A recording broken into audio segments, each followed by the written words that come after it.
Well, the Texans are making a heroic effort in terms of movement, shifting troops across to try to cover everything over here. They don't have anybody there. I've got to get there. Oh boy, 2, 4. I'm just not going to be able to cover everything though, and that means the Mexicans are going to get through without having to blow holes through the wall from the churchyard, which was probably overly defended, and maybe here as well. I can't pull out of here. I could pull out of here, and that might be wise, but my thought is I can shoot him and get him away, and maybe shoot this guy too, and clear enough away that it's tough for the Mexicans to climb the walls. We'll see. I noticed something bad. I had Bowie up on the wall here. He's sick and in bed and can only be in that hex. That could end up being a final defensive space, but that's all it can really be. If some troops end up there to defend him, he'll give them a slight bonus. But he's really not able to do anything. He's just lying sick. And the Texans were fairly successful in some areas. They've mainly cleared the threat from this side, which was really the heaviest of the forces. However, you can see they've committed too many troops maybe there. They're going to have to swing some of them over to the wall here. Over here looks really threatening. It looks to me like the Mexicans are going to be able to break through. They're also going to be able to swarm into the churchyard because those Texans can't prevent them with their zones of control. There's too many units up here. You know, as you start playing it out, you see how you set up poorly, how you maneuvered poorly for even current turns. All those cannons kind of dictate your setup, but you can see I'm abandoning guns in various places, not because they're completely useless, but because I needed more density. And it's just sort of a factor of this game that maybe the setup that seems the clearest to you isn't going to be one that terribly works well. I may have cheated a little bit in favor of the Texans here in terms of points and timing. Some of these losses, I think they were supposed to go back as full-strength units and only cost 2 hits. So if the Texans win, which I think is unlikely, or otherwise, they may have done too many casualties. They may have done... they may have weakened the enemy units too much. I'm not sure. I'm looking at those, and you know, these rules are a pain in the ass. That's all I have to say. But it's not like it really would spoil the game. If I wasn't doing it on video, I'd be saying, hell, what the hell? And I kind of am anyway. But wherever the losses are here, a unit which is placed in the 3 space is always placed with its reduced side stays off. One that's originally in the 2 space is full strength. But I mean, it's not over here then. A unit in full strength eliminated is placed on the 2 space. Reduced strength and takes another loss goes on the 2 space. Reduced strength and eliminated goes on the 3 space. I believe all of these should be down. I can actually factor this in.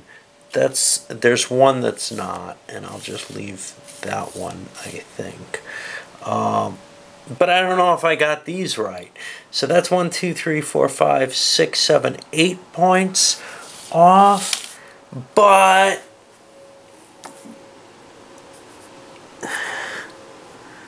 it's placed full strength face up.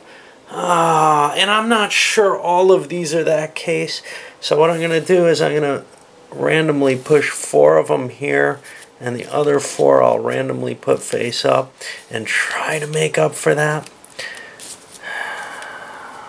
I don't think that the Mexicans really need any help at this point, but that's the best I can do to guess at what the effect was from those rules. Well, the Mexicans got some lucky hits with really bad morale checks on the Texans, clearing through here. You can see they snuck up behind on the wall here. They just ran up there, pushed through here. Over here they're having more trouble. It's tough to fight the Texan units. So for example, if you get a normal hit on them, well, this guy's got a morale of 10. That means you might on a 12 afterwards get a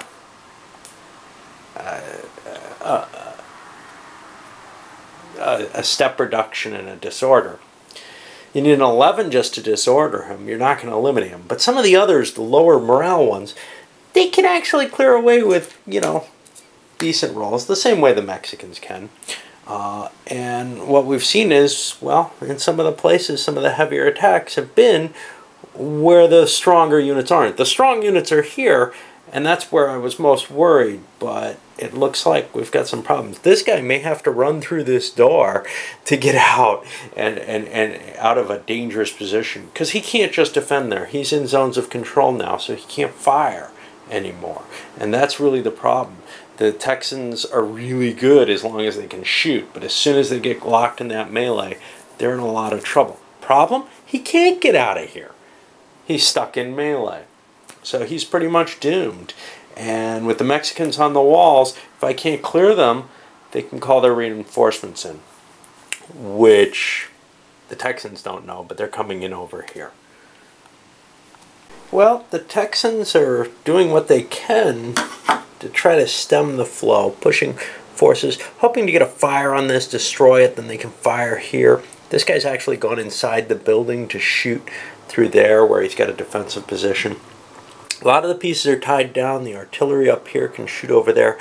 That's kind of useful. We've got a guy running up to man these guns. We've got these guns swinging around to face the Mexicans here. Gun here swinging around to face. But it's going to be tough to wipe everything out. There's too much of a breach, and we got those Mexican reinforcements coming. There's no question there. I'm not going to be able to knock everybody out of the compound. Pretty much pumped a lot of fire and got rid of a bunch of units that were problems along the line. But still, the Mexicans are on the wall here. That counts. In the compound here, that counts. I've still got a few units I could attack with in hand-to-hand, and it might be worth it. Because if I can pump the Mexican casualties up 5 more, that's like probably 3 hits on units, the way it works. But they have to be actual hits. They have to succeed in breaking the unit. That's unlikely, but if I can do that, I win the fight. In fact, if I had those 4 extra points, it would only be 1 more unit that would do it, but I'm pretty sure that I was cheating there, and that makes a nice way to balance it. So I think I'm going to make the little hand-to-hand attacks in the hopes of getting lucky here, because I don't see much other chance if I allow the Mexicans to keep pushing in. Especially interesting are these disordered units, which are a little more fragile if I can get a hit on them.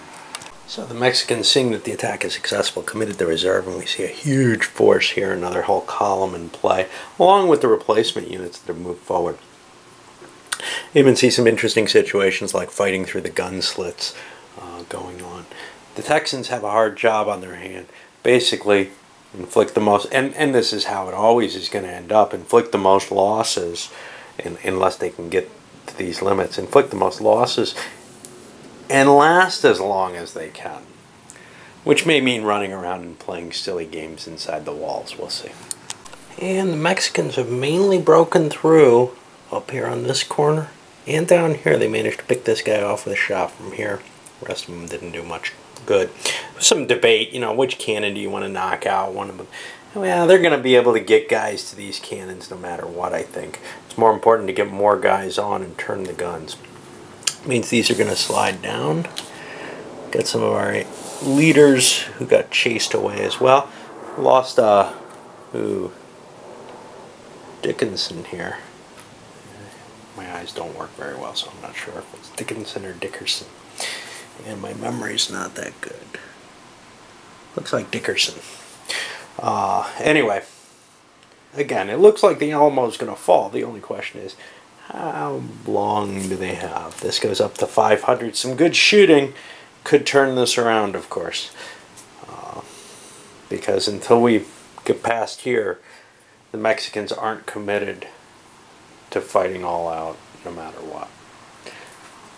Texans got a little bit of good shooting going on. Managed to pretty much wipe out everybody on the walls here, do some damage over here. And they pushed the total over the limit. Mexicans are breaking here. I could play out the Mexican turn if there was any chance of the Texans being all eliminated. I would do so because they could win before they break. But as it stands, there's no reason for this. and I don't really see, there's a big dice fest aspect to this game. I don't really see trying, going through that just to exercise my wrist a lot. It's hard not to get close to that. Maybe I was a little too impetuous with my Mexicans. I don't know. It looked like I was doing quite well with them, but it just didn't break. Anyway, I'll come back with a review for this.